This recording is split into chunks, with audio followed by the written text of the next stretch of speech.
Hello and welcome everyone to our virtual Storytime event, Justice Makes a Difference, with author and Girl Scout alum, Dr. Artika Tyner.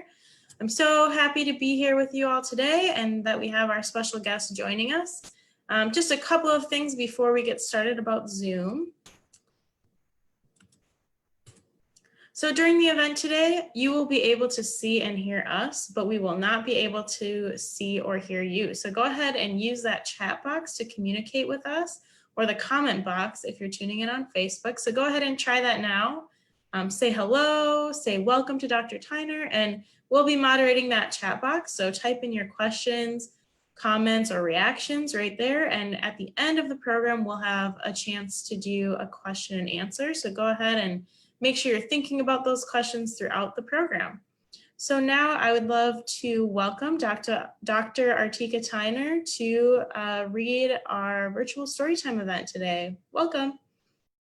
Thank you, Michaela. I appreciate the warm welcome. I'm happy to be here today with you all to share my love of reading, my love of literacy with you. So I have the distinct honor of being with my own, very own, Girl Scouts of River Valley. As I actually went back, I went to grab my own sash to look at this specifically and say, well, who am I, what inspired me, and how Girl Scouts played a key role in my growth and development. So as I look through many of the skills I still use today, I saw a badge related to learning more about history, about culture, about World Friendship Day. I also saw one about exercise, which is critical for health and wellness, and one about music and exploration. So very excited. This brings back fond memories of a number of experiences that I had that helped to shape who I am today. So kudos to all of my Girl Scouts, all my troop leaders. I just want to thank you for the rich learning experience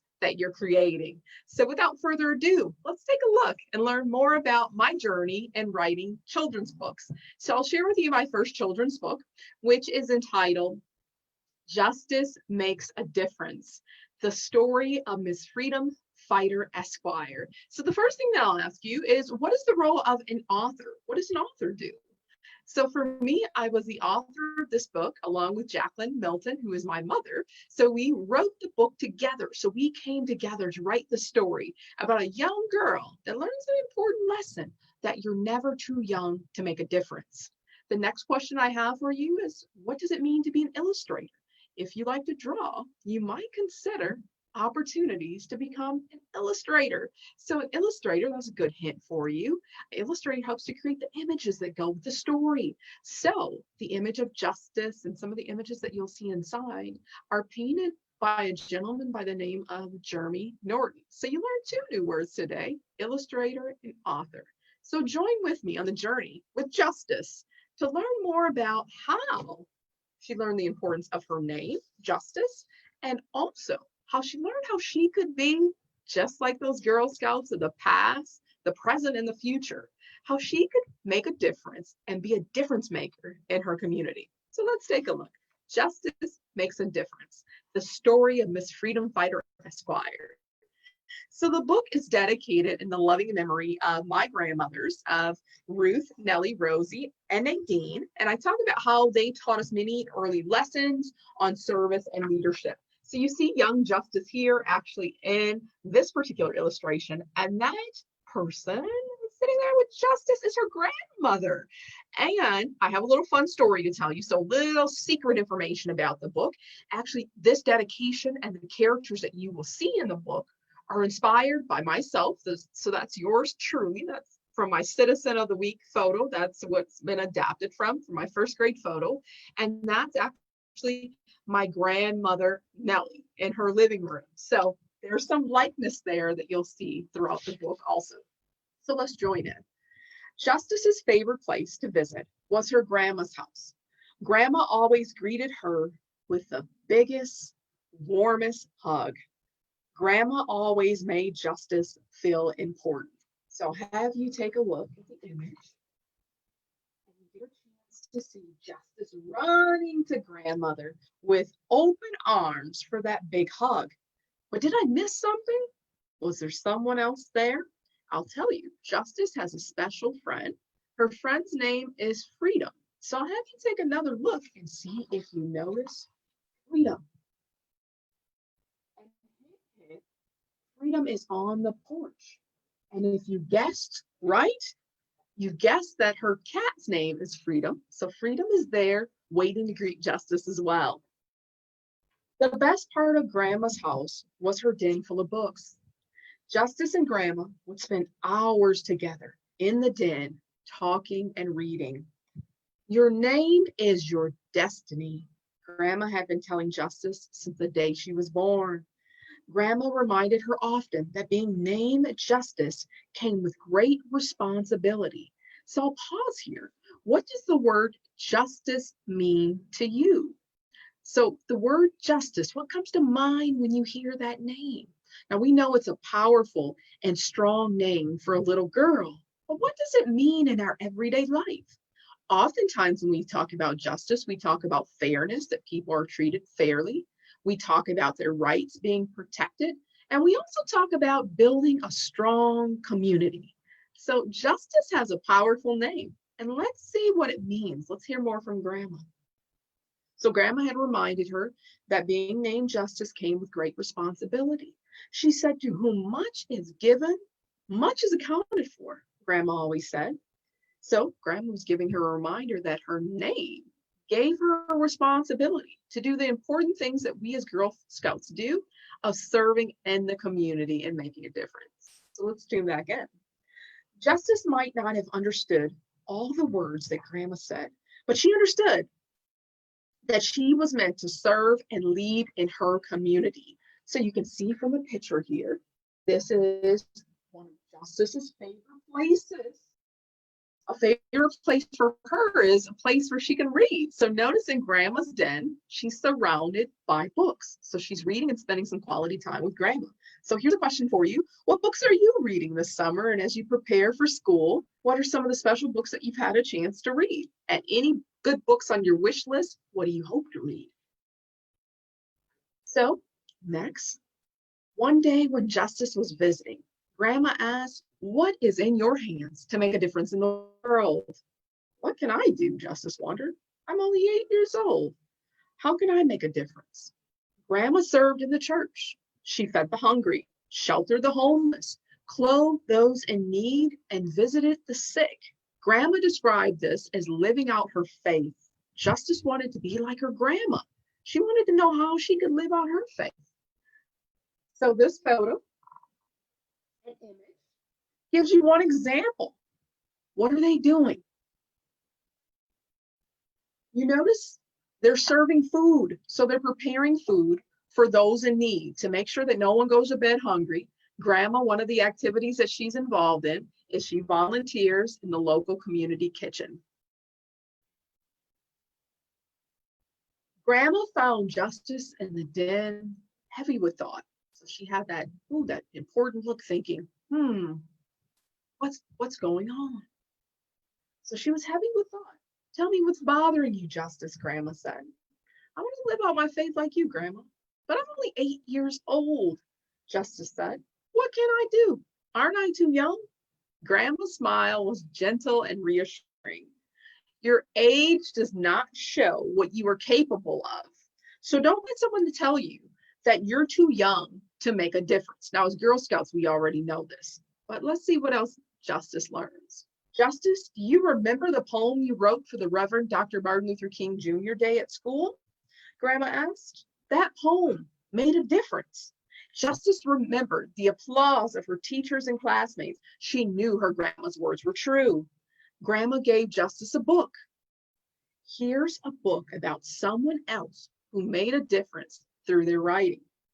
Justice spent the rest of the afternoon reading about Ida B. Wells. Can you also say Ida B. Wells? Ida B. Wells was a journalist who used her writing to advance racial equity. She skillfully wielded her pen to wage war for justice through her work as the editor of the Memphis Free Speech and Headlight. She continued to advance social change while serving as a journalist with the Chicago's Daily Inter-Ocean and the Chicago Conservator, one of the oldest African-American newspapers in the United States. Justice was amazed by how Ida B. Wells used her pen to write for justice. Justice picked up a pen, and what do you think she said? She said, I can write for justice.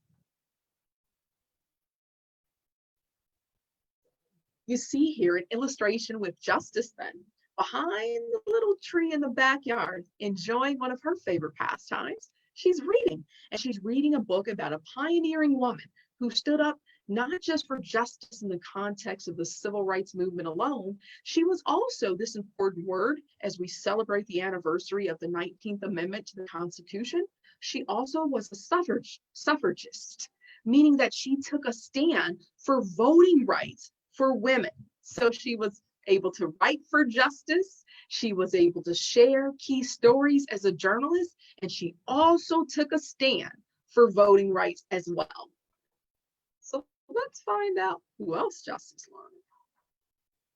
All that week, Justice worked on a poem about love and peace. When Justice finished the poem, she had a chance to visit her grandmother the next weekend. She showed her grandma the finished poem. Words are powerful, Grandma told Justice. They can be used in powerful ways to do good or to do harm. That's why it's important to always be careful with your words. You did good, Justice. Justice smiled. Grandma always made her feel proud. Justice, I have another book to share with you, Grandma said, and handed Justice a book with a picture of a man on the cover who stood larger than life.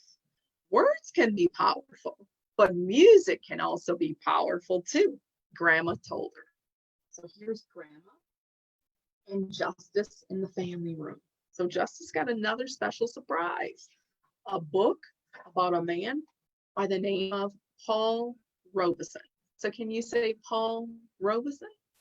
Justice read all about Paul Robeson, who sang freedom songs in more than 20 different languages. He was a lawyer, a singer, an actor, and a professional athlete. Any guesses which sport he played? He played football. And Justice marveled at how talented Paul Robeson was. He was able to touch people's hearts through the power of songs. These songs empowered others to join in the fight for freedom and justice. Justice had grown up hearing her grandma sing powerful songs like We Shall Overcome and Sam's Cook, A Change Is Going to Come. These were freedom songs. When grandma sang, Justice could feel it all the way down to her toes. So it means grandma would inspire people through her songs. Grandma, Justice said, I want to sing for Justice. Will you teach me some songs? Grandma began to sing, This Little Light of Mine, I'm going to let it shine. Justice felt a light inside her spark. Let it shine, let it shine, let it shine, she sang. So you will see, and this is important to me because one of the things that I always did with my grandmother was go to her choir practices at church. So you get to see Justice singing along with the choir.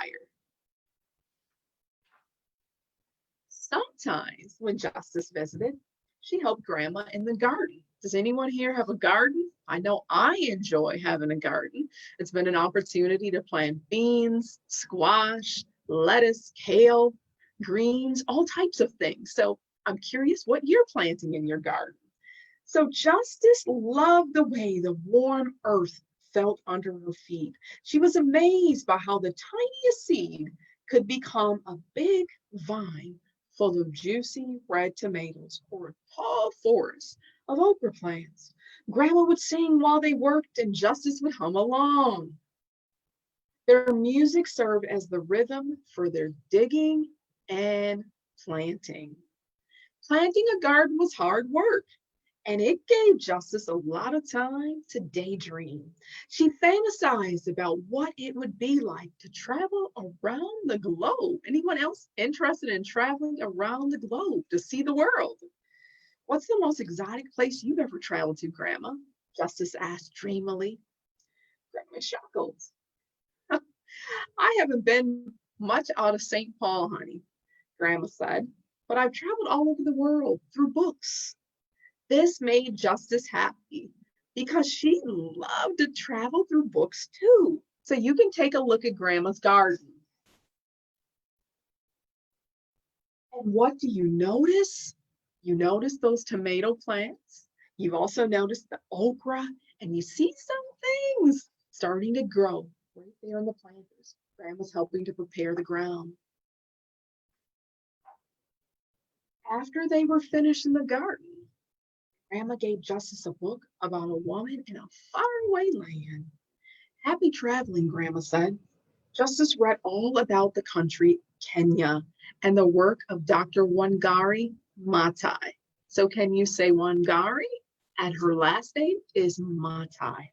And where is, let's pause here. Where is the country Kenya located?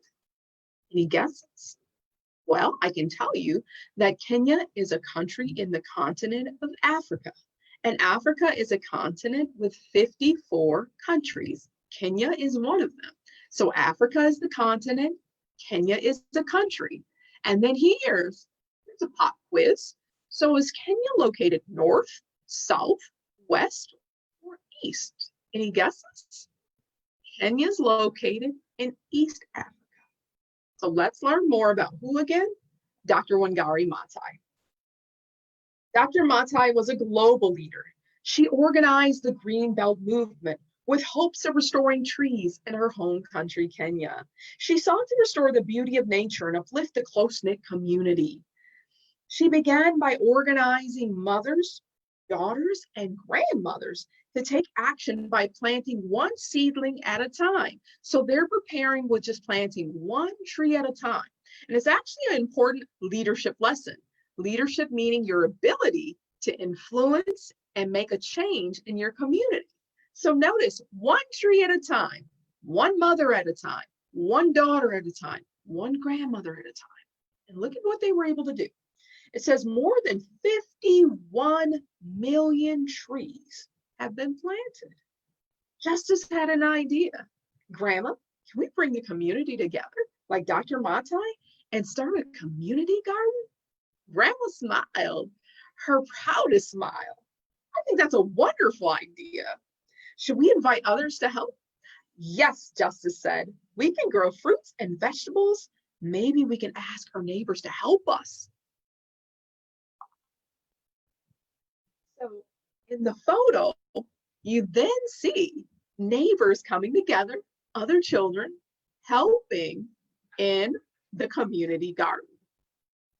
So let's learn about someone else. So far, Justice has learned about Ida B. Wells, who's a journalist. She also learned about Paul Robeson, and remember, he sang for justice in more than 20 different languages. And then she learned about a woman from Kenya and the Green Belt movement. She learned about Dr. Wangari Maathai.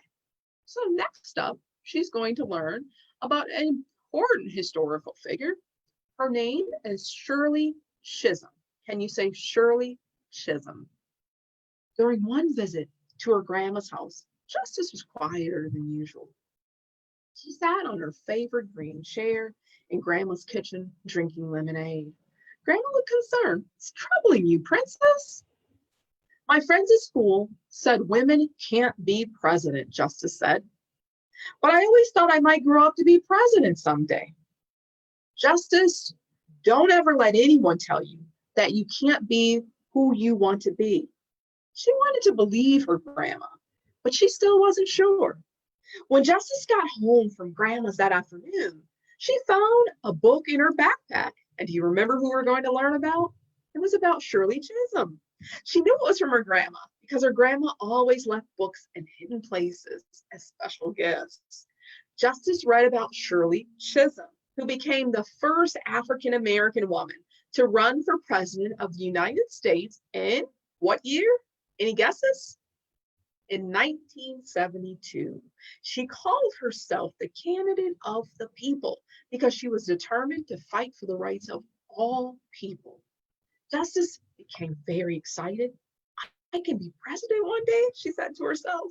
Then she stood tall and said with confidence, I can fight for justice.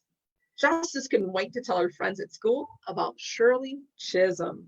She told her grandma all about it. Grandma, Now all my friends want to be president. So you have Justice here in her powerful superhero stance saying, I can fight for justice. Next, you're going to learn about an important attorney or lawyer, and his name was Charles Hamilton Houston. So tune in. Let's learn about Charles Hamilton Houston. I'm counting on it, Grandma said, smiling. What else are you learning about in school? She asked. This week, we learned about a legal case, Brown versus Board of Education, Justice told Grandma. Grandma got a faraway look in her eyes, so Grandma's looking into the distance, thinking about her own journey and when she was a student. So let's see what Grandma says. I remember attending school, dozens of students of all ages gathered in the schoolhouse to learn together. We didn't have much. Most days, not even paper or pencils, but we had a love of learning. Justice couldn't imagine going to school in a one-room schoolhouse with kids of all different ages. Justice told Grandma she learned that Brown versus Board of Education was a case about ending segregation in schools. Grandma, we learned that Black children were not allowed to attend schools with white children. Yes, Justice, I remember, Grandma said. The schools were separate and unequal. So this is a vision of what Grandma remembers. So Grandma remembers being in a one-room school. So let's see what Justice learns next. Grandma, we also learned about the lawyer who worked to end segregation in schools. Justice was proud to know such important information. Indeed, Grandma smiled. Charles Hamilton Houston. He said lawyers should serve as a mouthpiece for the weak and a sentinel guarding against wrong. That's a funny word, Justice said. What does it mean to be a mouthpiece, she asked. Grandma explained. A mouthpiece means that you use your voice to share about the challenges people face in society, like ending hunger or ending homelessness. What does sentinel mean? How about you find out yourself in your dictionary? So I hope you have a dictionary at home. That way you can learn keywords each and every day. I even challenge you, try to learn one new word each day. So Grandma said, how about you find out in your dictionary? And she said it with a bit of a wink because there's learning everywhere.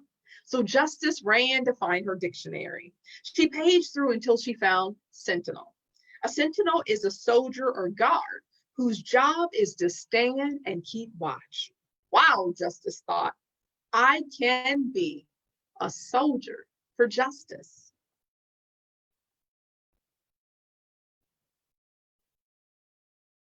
So as you can see here, Justice has her dictionary out, and on the cover of the book, you see a picture of Charles Hamilton Houston. So I'll let you look one more time. And any guesses on who Charles Hamilton Houston's students were and who was his mentee? His students were students at Howard Law School in Washington, D.C. And one of his students became a great attorney, and his name, we know him today as Justice Thurgood Marshall. So can you say Justice Thurgood Marshall? So why the name Justice before his name? He became a Supreme Court justice. So the highest court in the nation is where his students served, Justice Thurgood Marshall. So finally, Justice was sure. She knew she could make a difference in the world by becoming a lawyer. Her love for superheroes inspired her vision for the future. She had a dream of becoming Miss Freedom Fighter Esquire, a superhero with a law degree and an afro. Now, Justice could see herself more clearly. She was determined to use her education in the struggle for justice. She finally understood the meaning of her grandmother's words. To whom much is given, much is accounted for. Justice would live up to her name. Justice, are you ready for bed? Asked Grandma. Justice could not believe how fast the time went by. She had remained in the den all day with her books. As she laid down for bed and finished her bedtime prayer with Grandma, Justice said, Grandma, I will make a difference by becoming a lawyer and helping those in need. Grandma gave her a reassuring smile and kissed Justice goodnight. Justice found a book under her pillow, another special gift from Grandma. Justice began reading about Ella Baker. Can you say Ella Baker? Ella Baker helped the young people of the civil rights movement get organized and take a stand for equality and freedom. Justice fell asleep, quietly humming Ella's song. We who believe in freedom cannot rest. Then you have a picture of Justice. And who else is there? Do you want to take another look? She's also there with her cat. Freedom is quietly nestled there as well. So she's under the covers doing her late night reading. So I'll close out with the words of Ella's song. Encourage you, you can listen to the song on YouTube. Sweet Honey in the Rock does an amazing rendition of singing Ella's song. And the words are, we who believe in freedom cannot rest until it comes. To me, young people come first. They have the courage when we fail. And if I could shed some light as they carry us through the gale, struggling myself don't mean a whole lot. I've come to realize that teaching others to stand up and fight is the only way my struggle survives. We who believe in freedom cannot rest. We who believe in freedom cannot rest until it comes. So you can see the final image of Justice. And you can see Justice and her grandmother looking ahead to the future. So I'll close with just a few remarks, and I look forward to hearing your questions and learning more with you. The first one is thinking about what are some of the areas, now that you've heard about justice making a difference, how can you make a difference? So here are some examples that we have in the book. First, share the lessons that you learned from this book. Inspire your friends and family to make a difference. Next, you can tutor younger students in school. Share what you've learned in math, science, and reading. You could also help someone in need. Volunteer to do chores for elders in your neighborhood. Last but not least, remember, Justice also went to the food shelf in the community kitchen. You can collect food and volunteer at your local food shelf and organize a fundraiser for your favorite charity. So those are just some examples. I look forward to hearing some examples from you on how you can make a difference as well. So please join in with your questions. Look forward to hearing more and sharing more about my journey, about writing and traveling around the world to give copies of Justice Makes a Difference to children. So thank you. Thank you for joining in for my book reading. All right, thank you so much, Dr. Tyner. We're gonna go ahead and take some questions now, so feel free to put them either in the Q&A or in the chat. We have one come in already. It says, why does Grandma leave books in unexpected places? Well, I think Grandma would like for Justice to have a little bit of a scavenger hunt, have a little bit of fun. And that's also a relationship between Grandma, which is I had a special relationship with my grandmother. And that was one of the things that she did for me, that I always had a special gift of a new book, either in my backpack or somewhere in the house. So it was fun for me to find my next reading adventure. All right, we got another one here. What inspired you to write Justice Makes a Difference? My inspiration was, of course, personally, I always wanted to be that superhero for justice, to think about strategically how I could make a difference, how I could make an impact. And the folks that I saw doing that, of course, were on the big screen. You had Wonder Woman, you had Superman, Batman. They were larger than life. And I thought to myself, if I could think about what my superpower would be, how would I make an impact in my community? So I thought about that as a child. So as an adult, I decided to make it possible. When we think about, and this is a message for the adults, as we hear messages about hashtags of own voices or we need diverse books, only about 10% of books are written about children of color or written by authors of color. So for me, this was a unique opportunity to do both, to have a main character who's a young woman of color, being able to shape and share her own destiny without any boundaries, without any limits. She could be like Shirley Chisholm and be the president of the United States. She could become a powerful attorney. She could be anything that her mind would allow her to imagine. So for me, I wanted to write a book that inspired, especially young women of all ages, from all walks of life, that they're never too young to make a difference, and they can make a difference. You just have to start today. Thank you so much. Another question, tell us about your experience of being a Girl Scout. I love my experience of being a Girl Scout. It meant on the weekends when I was meeting with our troop leaders and the rest of the Girl Scouts that are part of my troop, that we had exciting chance to do new activities and to learn new things. So I couldn't wait for the next time that we had a chance to do a camp. I couldn't wait for the next time that we had a chance to meet other troops. And today, as a business owner, I won the American Small Business Championship Award. Locally, I won the Women in Business Award. I think that started with selling Girl Scout cookies. I learned how to keep track of my inventory. I learned how not to be shy to ask for that next sale. I learned how to be organized. I learned how to be hardworking and determined. So if I think about what being a Girl Scout meant for me, it was all the skills that I use today, even just reading the book and doing speeches, all those things I practiced as a Girl Scout. Related to that, I have a question. Someone asked, did your grandma do Girl Scouts with you? No, unfortunately not. I was the first Girl Scout in my family. But since then, I have to tell you, we did a big meeting and event at, the Girl Scouts headquarters at the bookstore. And I have another Girl Scout. My niece is a Girl Scout. So it's generational for sure now. All right, I've got a final question here, unless I see any others come in. So go ahead and send in any last questions that you have. The last one is, you've written other books, so tell us about those and tell us about just generally, your experience of being an author. I love being an author. I get opportunities to connect with young people like yourself, get an opportunity to share stories and to learn together. So very grateful for that. And actually, I have some of my books here. I'd be happy to share a little bit about each one while we have some time still yet together. After I wrote the Justice book, I worked on this book, and it's called Joey and Grandpa Johnson's Day in Rondo. And if you're familiar with St. Paul and the Twin Cities, Rondo is a historically African-American community. It was a community hub, economic hub.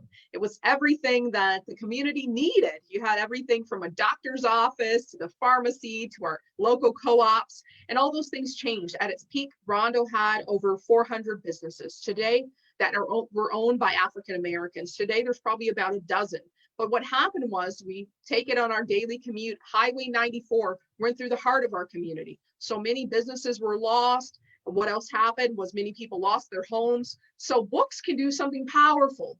This was an opportunity to testify and tell about Rondo, who we are, what's our history, what's our culture. And I dedicated this book to my late grandfather, who was an early entrepreneur. So if you don't know that word, look that up in your dictionary. He was an early entrepreneur, a business owner in Rondo.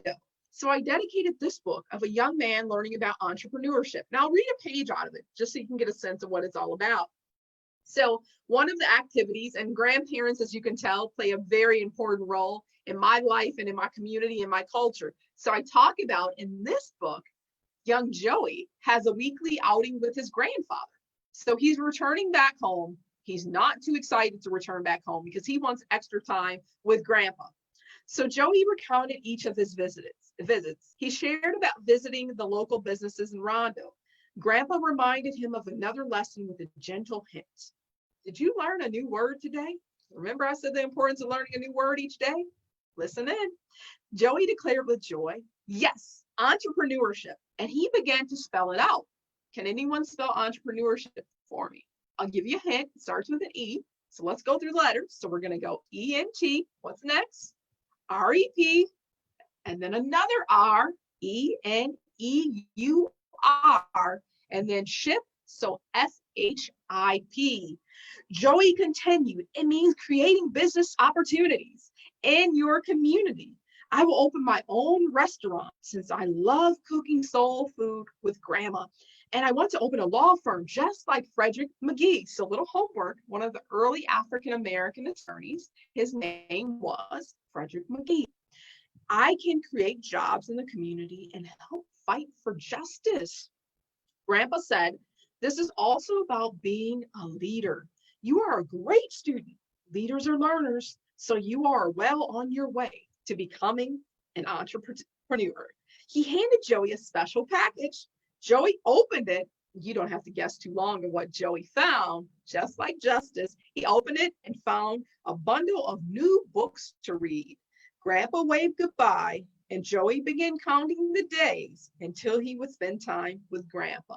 1, 2, 3, 4, 5, 6. So that's Joey and Grandpa Johnson's day in Rhonda. You got a sneak peek. I also worked on a book. Remember I told you about Africa, and Africa being a continent.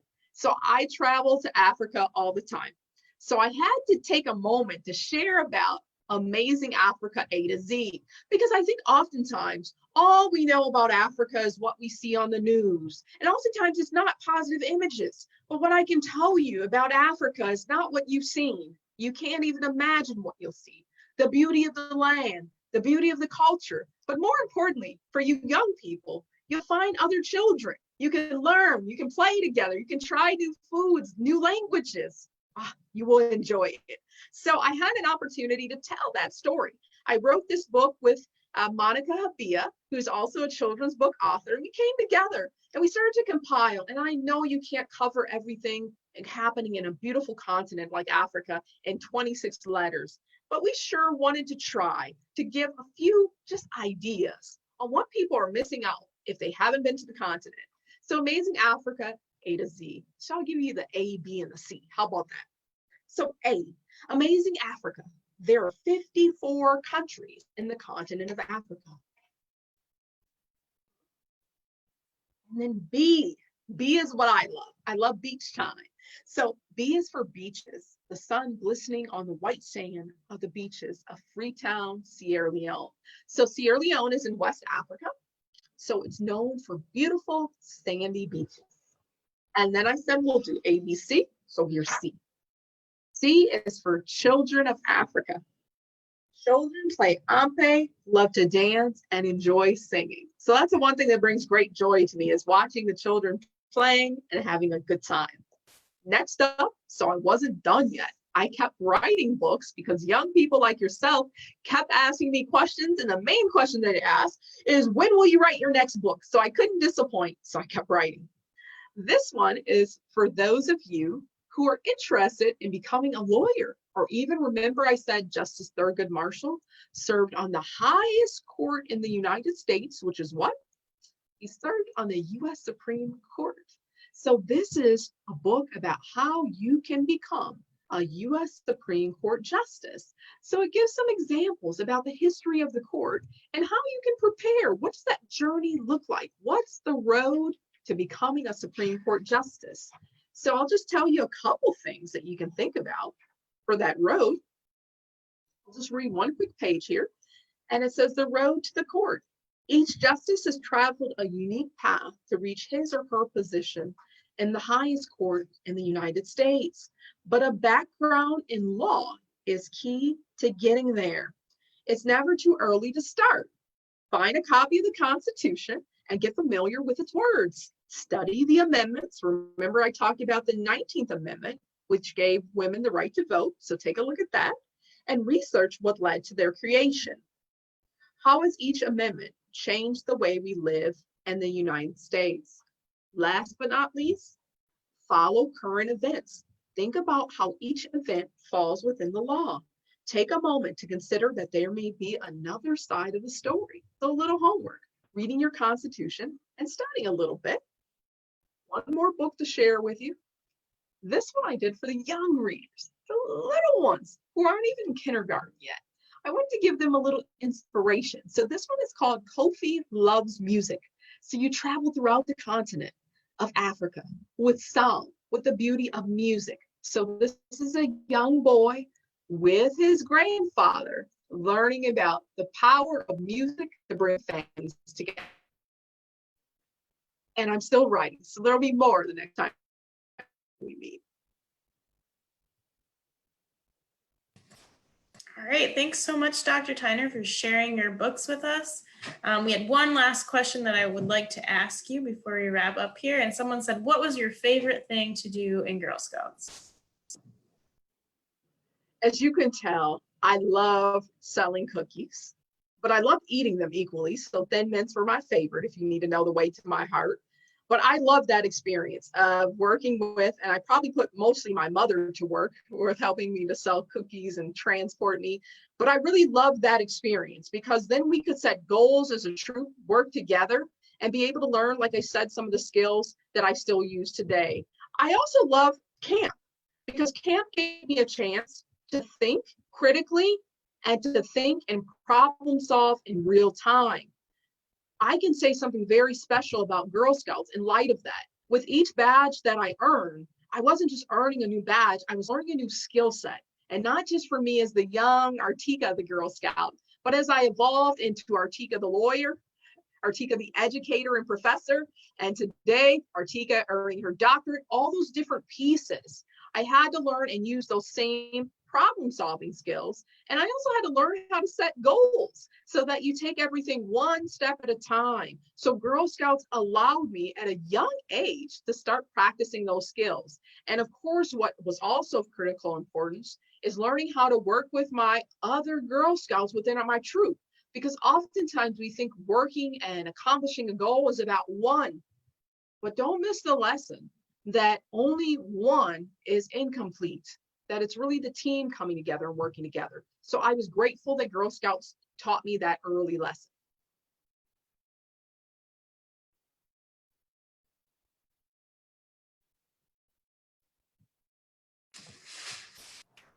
All right, thanks so much for tuning in and joining us today. You can find all of Dr. Tyner's books, or Justice Makes a Difference and Joey and Grandpa Johnson's Day in Rondo at our Girl Scout shop. So check those out. And then you can also find other great reads like these pictured here.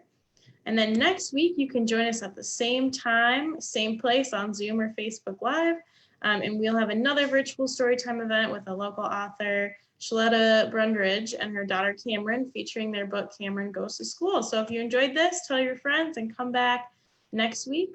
As you leave this program, a survey will pop up for you to let us know how you liked our program tonight. And so please fill that out and look for that so that we can continue to make our programs better. So join me again in thanking Dr. Tyner for her time tonight in our awesome virtual storytime event. Thank you all. All right, thanks so much.